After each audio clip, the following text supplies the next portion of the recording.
하나님의 세계는 지혜와 총명과 명철의 세계이기도 합니다. 이 세상에서 살아가자면 우리는 세상에서 가르치는 학문의 세계를 알 필요가 있습니다. 그래서 교육을 받는 것입니다.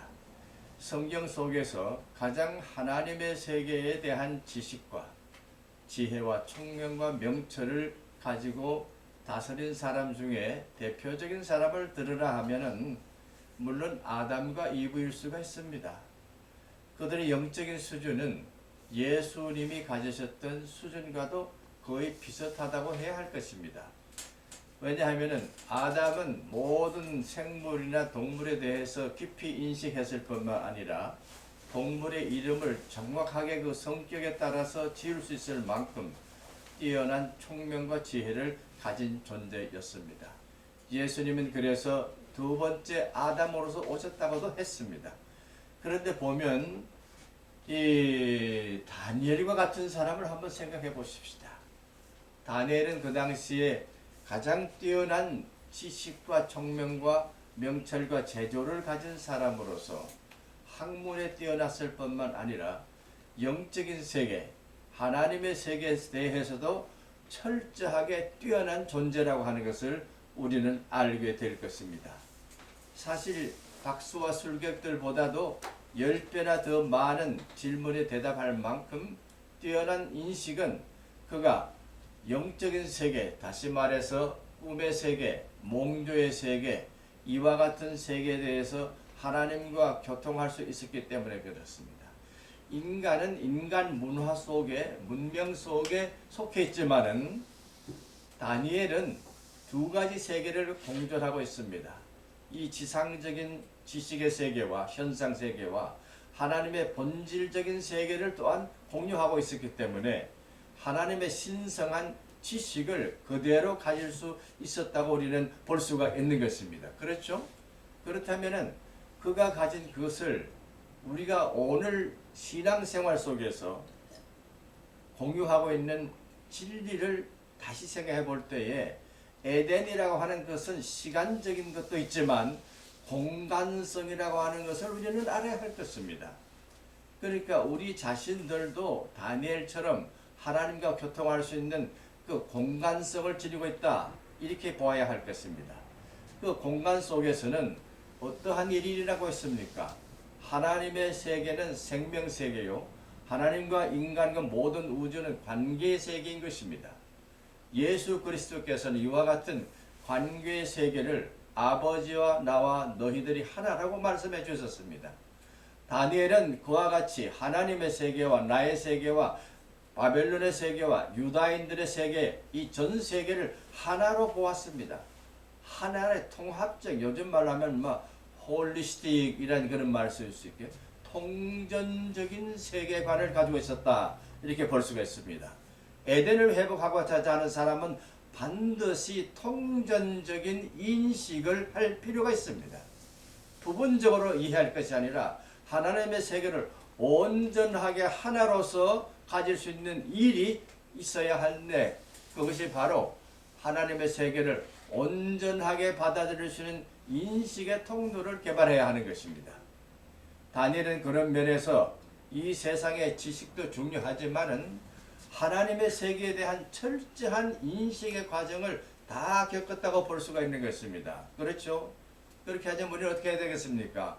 영적인 인식의 과정들을 하나하나 상황을 통해서 배워나가야 할 것입니다. 지난번에도 말씀했지만은 예수께서는 사랑하는 제자들에게 하나님의 생명 세계를 가르치기 위해서 구체적으로 에덴에 가는 길을 다 마련하시고 하나하나 진행해 주셨습니다. 그렇다면 우리도 오늘 그와 같은 공시적인 에덴의 의미를 우리 자신 속에서 한 사람 한 사람의 인간 영혼 속에서 완성해 가야 할 것입니다. 그렇죠? 만일 내 자신이 가지고 있는 이 공간성이 하나님의 현실이요, 하나님의 생명세계요, 하나님의 성령이 인도하시는 세계라고 하는 확신이 없다면 우리는 하나의 떨어진 존재, 원자적 존재에 불과할 것입니다. 하나님의 세계를 온전히 관계적으로 찾아가는 그 길, 다니엘이 가졌던 이 몽조의 세계, 이상의 모든 것들까지도 알 수 있는 시대적인 징조까지도 알 수 있는 그런 모든 것들이 우리에게도 오늘 필요합니다. 그러면 우리는 간구해야 되겠습니다. 외형적인 드러난 것이 아니라 보이지 않는 하나님의 세계를 찾아가는 결단이 필요한데 그 어떻게 하면 그렇게 할 수가 있겠습니까? 첫째는 하나님과 교통하는 법을 배워야 할 것입니다. 예수님은 그러한 상태를 어린 아이와 같은 상태라고 얘기합니다. 어린 아이는 지적으로 낮았다는 얘기 아니라 순수하게 모든 것을 직접적 통찰해서 받아들인다는 것입니다. 직접적인 통찰이라고 하는 것이 매우 중요합니다. 어린이들은 그대로 느끼는 대로 받아들이는 것입니다. 수용하는 것입니다. 느끼는 대로 표현하는 것입니다. 앵하고 울 수가 있습니다. 그래서 젖을 먹이면 평안하게 할 수가 있습니다. 기쁨과 슬픔을 통해서 자라날 수가 있는 것입니다. 다른 말로 좀 더 얘기한다면 인간의 모든 삶은 비극적인 것과 희극적인 것이 있습니다.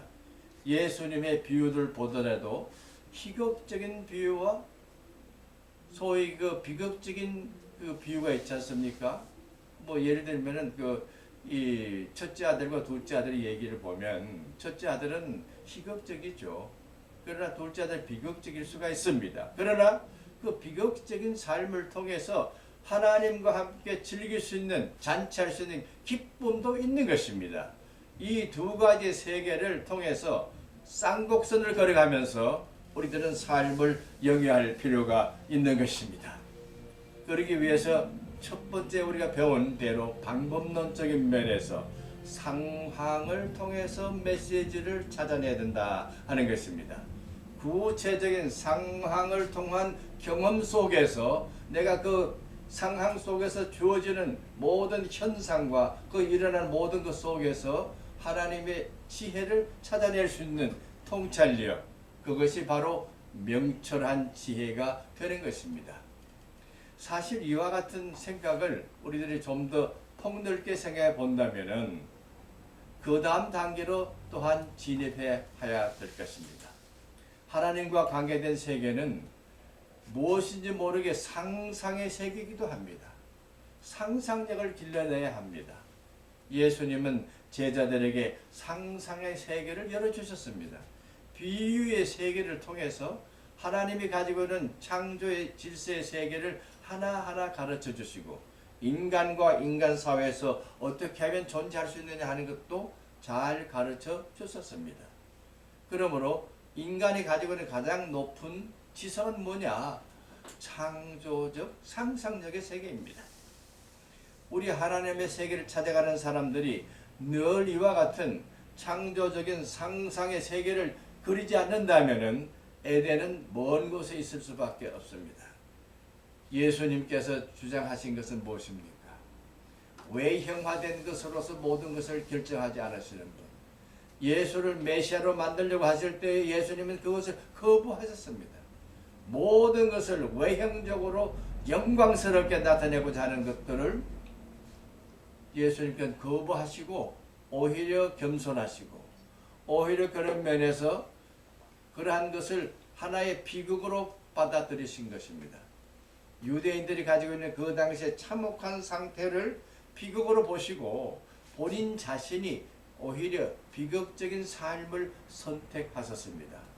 가난 속에서 제자들과 함께 밤낮을 하나님과 교통하는 법을 가르치면서 달려가신 것입니다. 그렇다면 오늘도 우리들은 비극적인 삶 속에 우리가 있지만은 그 비극을 넘어설 수 있는 기쁨의 세계를, 환희의 세계를 찾아가야 하겠습니다. 지금 온 세상이 지금 비극 속에 들어갔습니다. 병마라고 하는 이러한 못된 사회적인 환경 속에서 많은 사람들이 죽어가고 있습니다. 비극적인 상황입니다. 이러한 비극적인 것 속에서는 무엇이 있습니까? 모든 것을 잃어버리는 것입니다. 발전도 없고 새로운 것이 일어날 수도 없고 그저 절망 속에 빠질 수밖에 없습니다. 좌절 속에 빠질 수밖에 없습니다. 전쟁과 같은 것, 기근과 같은 것, 온적과 같은 것은 우리를 절망으로 이끌고 가고 모든 것을 다 상실하게 하는 것입니다. 잃어버리게 하는 것입니다. 잃어버려진 존재, 잃어버려진 세계관이 아니라 하나님 안에서 그 비극을 넘어설 수 있는 창조적인 신앙을 찾아내야 할 것입니다. 이러한 것이 우리 속에 있을 때 우리 자신들은 새로운 모습으로 변화되게 될 것입니다. 하나님과 교통하는 방법 가운데에 이제 하나 예를 들어보겠습니다. 만일 다니엘이 어떤 면에서 좋은 결과를 가져올 수 있느냐, 느부갓네살 왕의 꿈을 해석하는 것입니다. 사실 보면은 그 다니엘이 그 꿈 자체를 인식할 수 있는 인식의 통로를 가지고 있었다, 이렇게 볼 수 있죠. 그 속에 있는 의미를 다니엘이 잘 파악하고 그에 대한 설명을 할 때에 그대로 그 사실이 이루어졌다고 하는 것입니다. 이건 뭘 의미하냐면 하나님의 세계는 먼저 환상과 계시를 통해서 예측해 주시고 예언해 주시고 맡겨 주시고 난 다음에 그 다음에 구체적인 상황을 가져오게 하는 것, 이것이 축복입니다. 만일 하나님께서 먼저 메시지를 주시지 않으시고 그냥 모든 사람들이 비극 가운데 들어간다 그러면 그것은 참 절망적인 것이고 축복이 아니라 어떤 면에서 보면 불행한 일이 일어난다는 사실입니다. 그러므로 우리 믿는 사람들은, 하나님의 사람들은 먼저 하나님이 이러이러한 앞으로 이렇게 될 것이다 하는 그 징조를 받아들일 필요가 있습니다. 그렇게 할 때면 우리는 그 징조 속에서 나타날 미래에 대한 예비 훈련이 필요한 것이죠. 예비적으로 받아들이는 것이죠. 그렇게 해서 그 상황이 왔을 때에 그것을 뛰어넘을 수 있는 창조적인 지혜를 거기에서 만들 수가 있는 것입니다. 예수님께서는 미리 베드로에게 말씀해 주셨지 않습니까? 네가 오늘 밤에 달기 3번 울기 전에 나를 3번 부인할 것이다, 이렇게 말씀하셨잖아요. 만일 주님께서 그 말 안 하시고 그냥 그 상황 속에 베드로가 들어갔다면 준비되지 않았을 거라. 그럼에도 불구하고 자기 자신 속 입에서 부정하는 말이 나왔지만은 즉시 거기에서 회개하고 돌이키고 그 다음에 용서를 받을 수 있는 일까지 나가지 않았습니까? 그렇습니다.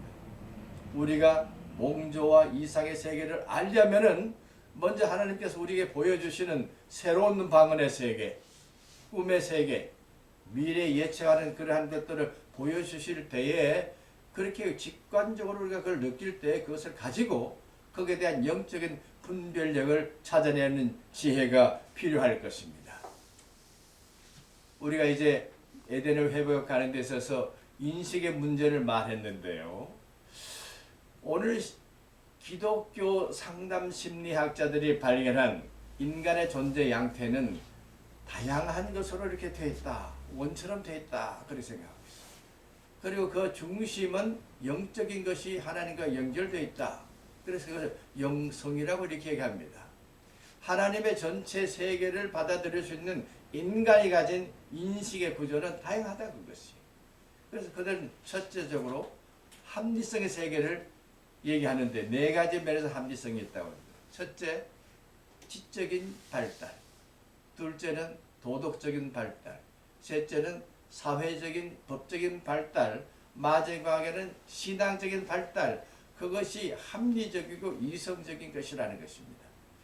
너희들이 예수님의 마음을 품어라, 그리스도의 마음을 품어라 하는 그 바울의 말씀은 이와 같은 신앙의 발달을 얘기하고 있습니다. 예수님 마음 자체가 이 모든 합리성을 가지고 있다. 하나님의 세계를, 로고스의 세계를 받아들여준 로고스적인 그런 이성적인 합리성을 우리는 가지고 있다는 것입니다.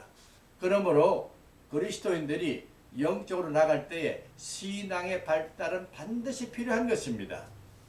어린아이가 점점점 성장해서 성숙한 모습으로 나아갈 필요가 있는 것입니다.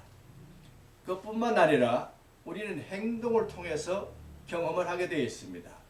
행동의 세계가 있습니다. 우리는 행동하는 존재입니다. 어떤 사람은 말하기를 태초에 말씀이 있었다 하면은 태초에 하나님의 행동이 계셨다. 하나님의 섭리가 있었다. 이렇게도 이해한다 그것이에요. 그러므로 우리는 행동을 통해서 하나님의 세계를 찾아가야 할 것입니다. 그것뿐만 아닙니다. 우리 속에는 심층적인 것이 있습니다. 우리 뭐 잘 알지 않습니까? 무의식의 세계와 의식의 세계가 있다 이거예요. 그럼 우리는 무의식의 세계와 의식의 세계에 있으면 그 의식의 세계를 점점 발전시킬 필요가 있는 것입니다. 에덴 동산의 사건은 뭐냐? 의식을 발전시키는 것입니다. 그럼 정확하게 말한다면 에덴을 넘어서야 한다 이것이죠. 뭐 영어로 말하면 beyond 에덴 이렇게 말할 수가 있을 것입니다. 에덴의 환경을 가지고 새로운 세계를 창조하기 위해서 넘어서야 한다. 그것이 의식의 세계도 그와 같이 하나님의 세계를 향해서 점진적으로 나가서 내가 지금 배운 그 자체에 머물지 말고 점점 하나님의 세계에 여행해 나갈 필요가 있다. 그러므로 그리스도와 우리가 친구가 된다고 하는 것은 그리스도와 함께 무한한 하나님의 세계를 향해서 영적인 의식을 가지고 발전하고 있다. 이렇게 생각해야 되겠다. 그것이죠. 그러한 면에서 본다면 우리는 참 축복받은 사람들입니다. 만일 이 성경에 나와 있는 에덴 동산의 이야기가 없다면 우리에게는 어떤 상징을 가지고 살겠습니까? 우리가 돌아갈 고향이 어디냐? 하늘나라의 고향이 어디냐? 그럴 때 그 모형은 바로 에덴 동산 교회입니다. 영원한 하나님의 교회는 물론 새 예루살렘이지만은 최초에 만들어진 이 지상 위에 가장 아름답게 만들어진 교회는 에덴의 교회입니다. 그래서 에덴을 통해서 우리는 무엇인가를 찾아내야 합니다. 그 속에 숨겨진 많은 비밀을 끄집어내서 우리가 하나님의 세계를 향해 도전해 나갈 필요가 있는 것입니다. 오늘 저는 긴 얘기를 한마디로 줄여서 얘기하겠습니다. 에덴을 향해서 가는 사람들은 철저하게 자기의 영적인 의식을 발전시켜 나가야 한다. 메시지와 상황을 통해서 하나님의 세계를 찾아가는 여행이 필요하다. 에덴을 향한 도전에 나서주기를 주님의 이름으로 축원하는 바입니다.